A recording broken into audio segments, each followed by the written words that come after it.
հնարավորությունները չեմ ուզում գնահատել եւ թե ինչ կկարողանա, թե ինչ չի կարողանա, համենայն դեպս ուզում եմ լավատեսորեն կարծել, որ այսպես վերհիշելով բոլոր այն հայտարարությունները, որոնք այս օրերի ընթացքում հնչեցրել են ընդդիմադիր բոլոր քաղաքական ուժերը, հասարակական քաղաքական գործիչները, իրավաբանական հանրույթը, Վահագն Հովակիմյանը եւ իր ղեկավարած կառույցը ականջալուր կլինեն բոլոր այդ հորդորներին եւ չեն շեղվի սահմանադրության եւ մեր օրենսդրության պահանջներից եւ կկատարեն ճիշտ որոշում, ասել է թե կնշանակվի վերաքվեարկություն կոնկրետ այն տեղամասերի մասով, որտեղ անվավեր են ճանաչվել ընտրության արդյունքները։ Ես այս օրերի ընթացքում առիթ ունեցել եմ ասելու, որ այստեղ որևէ առանձին կուսակցության, կոնկրետ այս դեպքում Բարգավաճ Հայաստան կուսակցության շահի խնդիրը չի։ Խնդիրը այն է, որ այս տեղամասերում ընտրությունը անվավեր ճանաչելու գործընթացը լրջագույն կասկածի տակ է դնում ընդհանրապես ամբողջ ընտրական գործընթացի լեգիտիմությունը։ Եվ մեր այսօրվա թե հավաքի, թե բոլոր մեր ընդդիմադիր գործընկերների հետ համատեղ այս նախաձեռնությունը ընդհանրապես մեկ նպատակ ունի՝ վերականգնել արդարությունը, որովհետև այն ինչ որ տեղի է ունեցել կոնկրետ 3 ընտրական տեղամասերի քվեարկության արդյունքները անվավեր ճանաչելով, սա կոնկրետ արհամարանք է մեր ընտրողների ընտրելու իրավունքի նկատմամբ։ Տեսեք, ես կարող եմ որպես անուղղելի լավատես հավատալ, մասնավորապես նաև հաշվի առնելով այն հանգամանքը, որ նախորդին թե պետվարչական դատարանը մերժել էր Բարգավաճ Հայաստան կուսակցության հայցը կենտրոնական ընտրական հանձնաժողովի կայացրած որոշումների հետ կապված, այնուամենայնիվ վարչական դատարանի դատավորներից պարոն Ավագյանը իր որոշման մեջ հստակ արձանագրել է, որ այնուամենայնիվ կենտրոնական ընտրական հանձնաժողովը, սա որպես դիտարկում է իհարկե ներկայացված, բայց այնուամենայնիվ հստակ այսպես մեսիջ է, որ կենտրոնական ընտրական հանձնաժողովը ստիպված է լինելու այդ ընտրատեղամասում անցկացնել, քանի որ 2 տեղամասերի մասով 2 առանձին դատավորներ էին քննում,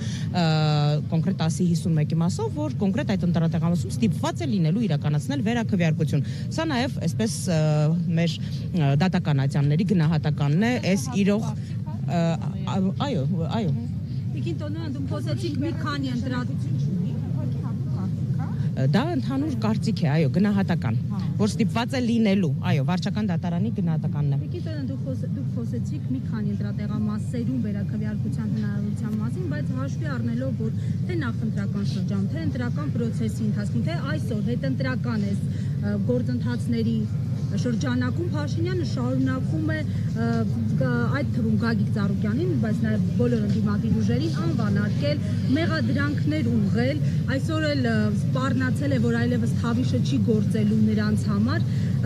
Առհասարակ չեք կարծում, որ ընտրությունները պետք է վիճարկել, ոչ թե միայն ընտրատեղամասերի խնդիր է։ Մենք այսօր հայց ենք ներկայացրել, դիմում ենք ներկայացրել կենտրոնական ընտրական հանձնաժողով,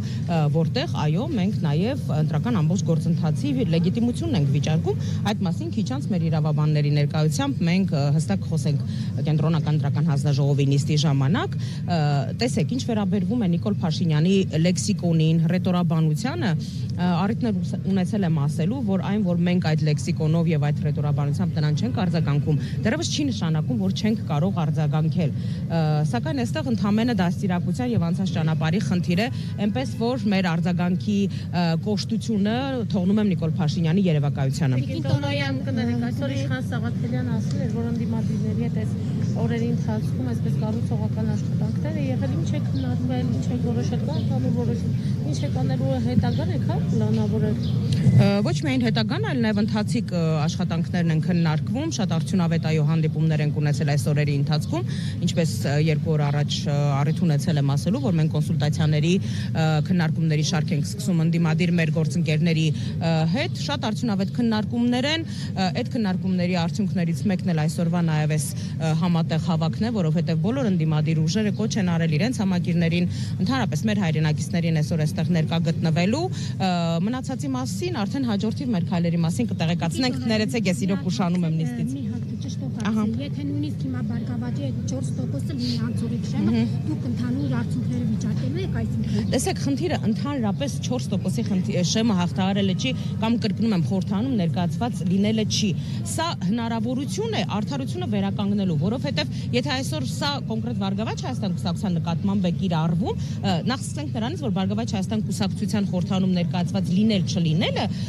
փոխում է համապատկերը ամբողջ ընտրությունների արդյունքի, հա, սա հարցերից մեկն է։ Ընդհանրապես կասկածի տակ է դրվում ընտրությունների ամբողջ գործընթացի լեգիտիմությունը, սա երկրորդ հարցն է։ Եվ երրորդը, որևէ մեկը իրավունք չունի ոչ մանդատագողությամբ, ոչ ձայնագողությամբ զբաղվելու եւ կոնկրետ նման թքած վերաբերմունք ունենալու ընտրողների ընտրելու իրավունքի վրա։ Շնորհակալ։ Մենք արդեն իսկ համապատասխան դիմումը ներկայացրել ենք կենտրոնական ընտրական հանձնաժողով, հիմա կներկայացնենք։ Շնորհակալություն։